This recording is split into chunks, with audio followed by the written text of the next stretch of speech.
I think in some ways there'll be a lot of similarities to the sort of qualities of good health and safety professionals today. Really good communicators, good facilitators. So I think in terms of those skills, they will be very similar. I think there will be big changes though overall. I think it's hard to imagine what technology will be like in 60 years' time and how it will change working. It's changing already in terms of flexibility, supporting the gig economy, supporting very different ways of working, and the boundary between home and the workplace is blurred all the time. So I think that the role will become broader in that respect.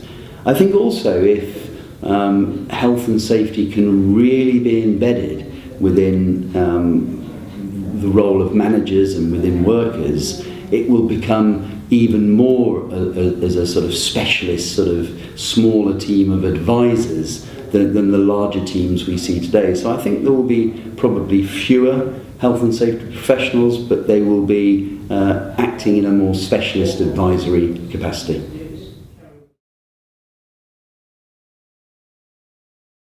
The government's policy on deregulation, I and we as an organisation believe, is very dangerous. The arbitrary removal of regulations by having rules that for every new piece of legislation, 2 pieces need, or even 3 pieces need to be removed from the statute book, is just not simply a way we believe is sensible in terms of getting to what everybody wants, which is proportionate regulation. Nobody wants over-regulation, but what we mustn't do is remove good legislation that is proportionate, and therefore we have urged the government. We've been a joint signatory of a letter.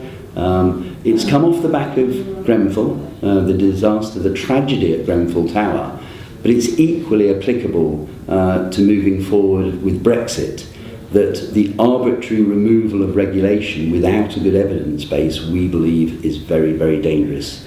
It has to be evidence-based and it has to be proportionate. So we urge the government to focus on proportionate regulation, not arbitrary deregulation.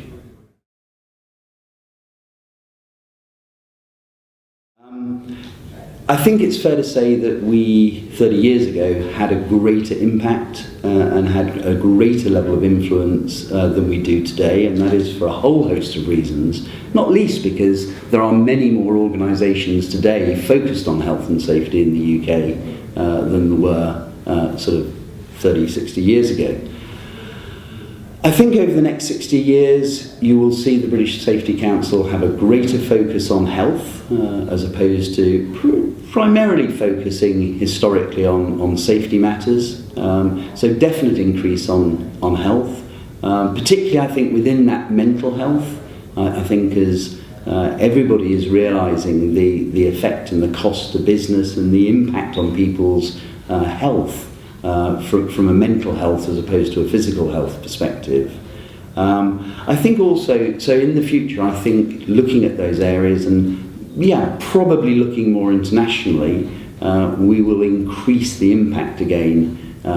Maybe not quite to the levels that James Tye achieved in his very controversial ways. The world has moved on since then. But I think on a broader set of fronts, we will have increasing influence over the next 10, 20, 30, 40 plus years.